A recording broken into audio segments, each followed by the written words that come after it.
संसार रूपी वृक्ष की जो जड़ है ये है वो उत्तम पुरुष है तू अन्य, और ये परम अक्षर ब्रह्म कहलाता है, इसको परम अक्षर पुरुष कहो, और ये वास्तव में अविनाशी है। श्रीमद् भगवत गीता अध्याय नंबर 7 के श्लोक नंबर 29 में 29 में गीता ज्ञानदाता कहता है, जिसने मेरे इस ज्ञान का आश्रय कर लिया कि तत्वदर्शी संत की खोज करो, वो बताओगा परमात्म तत्व के बारे में उसकी सारी महिमा।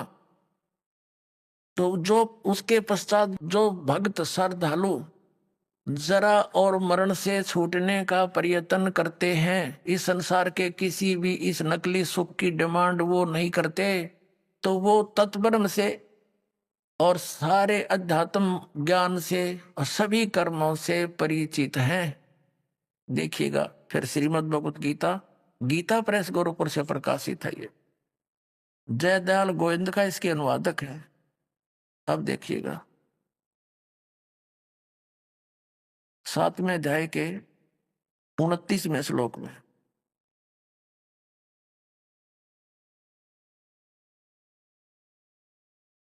ये श्रीमद् भगवत गीता अध्याय नंबर 7वां और नीचे आइए, ये 29वां श्लोक है। इसका यहाँ पर है ये संस्कृत मूल मूल पाठ। जरा मरण मोक्षाय, जरा माने वर्धवस्था, मरण माने मृत्यु, मोक्षाय माने छुटकारे के लिए, माम आश्रित है मेरे इस ज्ञान के आश्रित होकर के, यतंती ये जो प्रयत्न करते हैं, ते ब्रह्म तत्व विदु वो उस तत्व ब्रह्म को जानते हैं, कृष्णम अध्यात्म यानी सारे अध्यात्म से परिचित है, अध्यात्म ज्ञान से, और कर्म से अखिलम और सब कर्मों से वो परिचित है। इसका अनुवाद यहाँ किया है मैंने।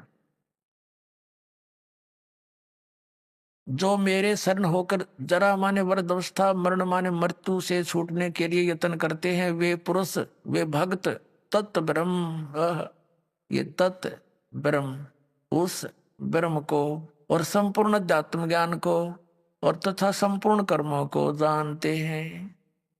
अब पुणात्मा इसे स्पष्ट कर दिया कि जो व्यक्ति इस नकली सुख को भूल चुके हैं और जरा माने वृद्धावस्था के कष्ट को, पुणात्मा इस जीव के ऊपर वृद्धावस्था एक बहुत बड़ा अभिशाप है, इतना दुख इसके अंदर होता है। लेकिन जो परमात्मा कबीर जी की शरण में आ जाएगा पुणात्मा, घबराना नहीं, आपका वृद्धावस्था ऐसे कटेगा ना फूल की तरह। लेकिन जब तक सत भक्ति नहीं करते वो दुखी रहा करें, लेकिन फिर भी वृद्धावस्था तो वृद्धावस्था ही है, ये तो दुख तो है ही, कष्ट है, लेकिन परमात्मा की शरण में हल्का हो जाएगा, ये 30 भड़क कम लगेंगी। तो कहने का भाव यह कि फिर वो भक्ति करके यहाँ से पीछा छुटवाना है, तो वो व्यक्ति यहाँ इस दोनों कष्टों से खूब परिचित है, जन्म और मरण के दुख को और वृद्धावस्था के, इसलिए वो केवल जरा और मरण से ही छुटकारा पाने के जो प्रयत्न कर रहे हैं, वो व्यक्ति तत्ब्रह्म से परिचित हो चुके हैं, तत्ब्रह्म से ही, गॉड उस परमात्मा से और सारे अध्यात्म ज्ञान से, सब कर्मों से, कि ये क्या चक्कर है, स्वर्ग में गए फिर आगे, फिर राजा बने फिर गधा बन गए, व्हाट इज दिस। तो ये परिचित हो चुके हैं, वो ही उस साधना को कर रहे हैं। तो अर्जुन ने फिर पूछा, हे भगवान 8वें अध्याय के प्रथम श्लोक में कि किम तत्ब्रह्म, वो तत्ब्रह्म क्या है, फिर बताओ वो भगवान ऐसा कौन सा है जिसके मैं जहां इतना सुख है, जिसके पाने के लिए फिर यहाँ की डिमांड सब छूट जाती है। आप देखिएगा, अब यहां पढ़ रहे थे ये 29वां श्लोक आपने पढ़ा कि जो उस ब्रह्म को, संपूर्ण अध्यात्म को जानते हैं, कर्मों को जानते हैं, जो मेरे शरण होकर जरा और मन से छूटने के लिए प्रयत्न करते हैं। तो ये 30वां है, ये कहता जो मुझे जानते हैं तो मेरे को प्राप्त होते हैं, इसका इतना सा। और फिर यहाँ 8वां अध्याय ये सामने ही है, इसके प्रथम मंत्र में अर्जुन ने पूछा किम तत्ब्रह्म, किम तत्ब्रह्म, किम अध्यात्म, किम कर्म पुरुषोत्तम, अधिभूतम से किम प्रोक्तम, अधिदेवम किम उच्यते। हे पुरुषोत्तम, वह ब्रह्म क्या है, वो तत्व ब्रह्म है क्या। अब इसका उत्तर 3रे श्लोक में दिया है, श्रीमद् भगवत गीता के 8वें अध्याय के और 3रे श्लोक में। वह परम अक्षर ब्रह्म है, परम अक्षर ब्रह्म है वो। अपनात्मा गीता जी अध्याय नंबर 15 के श्लोक नंबर 17 में जो कहा कि उत्तम पुरुष है तो अन्य परमात्मा इति उदाहरत है, ये लोक तरम आविषयवर्ती अवैश्वर है। वो उत्तम पुरुष सही परमात्मा श्रेष्ठ भगवान तो इन दोनों से अलग है, भिन्न है, वो कोई और है। और वही तीनों लोकों में प्रवेश करके सबका धारण पोषण करता, जैसे संसार रूपी वृक्ष की जो जड़ है वो मूल मालिक है, सत्य पुरुष है, उससे सबको आहार मिलता है, सबका धारण पोषण करने वाला वही है। तो 8वें अध्याय के अब तीसरे श्लोक में स्पष्ट कर दिया कि वो परम अक्षर ब्रह्म है। ये गीता ज्ञान दाता से अन्य है। अपने आत्माओं, अब गीता ज्ञान दाता ने स्पष्ट कर दिया, गीता जी अध्याय नंबर 8 के श्लोक नंबर 13 में, कि मेरा तो केवल एक ओम अक्षर है, क्योंकि ये गीता ज्ञान दाता ब्रह्म है। ये देखिएगा श्रीमद् भगवत गीता अध्याय 8 के और श्लोक नंबर 13 में, ओम इति एकाक्षरम ब्रह्म व्यवहारन मां मनुसमरण ये प्रयाति तजन देहम स याति परमाम गतिम। अब क्या इसने इन्होंने थोड़ा सा गलत किया यहां से, ओम ओम इस एक अक्षर रूप ब्रह्म को उच्चारण करता हुआ है, और उच्चारण करता हुआ मुझ निर्गुण ब्रह्म का चिंतन करता हुआ शरीर त्याग कर जाता हुआ पुरुष परम गति को प्राप्त होता है। अब इसका अर्थ ये है, ये गीता ज्ञानदाता कहता है कि मेरा एक ओम अक्षर है मुझ ब्रह्म का, और इसकी साधना करता हुआ जाता उसकी परम गति होती है। ओम नाम से जो परम गति होनी है वह ब्रह्मलोक प्राप्ति है। ब्रह्मलोक में गए प्राणी फिर वापस आते। 8वें अध्याय के और 5 से लेकर 10 तक, 5 और 7 में तो ये अपनी सतिथि बताता है कि मेरी भक्ति कर, मुझ में आश्रित हो और देवताओं की भक्ति छोड़ दे तो मुझे प्राप्त होगा, लेकिन युद्ध तो करना ही पड़ेगा। अपने आत्मा जहाँ युद्ध करना है तो शांति कहा। इसलिए इसने 18वें अध्याय के 62वें श्लोक में कहा है कि अर्जुन तू सर्वभाव से उस परम अक्षर ब्रह्म की शरण में जा, उसकी कृपा से तो परम शांति को और सनातन परम धाम को प्राप्त होगा। यानी वहां जाने के बाद सब झंझट मिट जाएगा, ना युद्ध करना ना कुछ करना। अगर मेरी शरण में रहेगा तो युद्ध तो तुझे करना ही पड़ेगा। और युद्ध करनी यानी शांति की।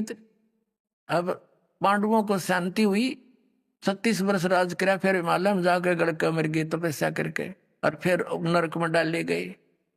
और इसलिए कहा कि मैं उसके बारे में जानता नहीं, तत्वदर्शी संत की खोज कर ले, और उस संत के अनुसार तुम साधना करोगे तो परम शांति को, परम सुख को प्राप्त होगे। अब 5 से लेकर 8वें अध्याय की गीता के और 10 तक श्लोक आपके रूबरू रहता है। देखिएगा, 10 दिखाते हैं 8वें अध्याय का।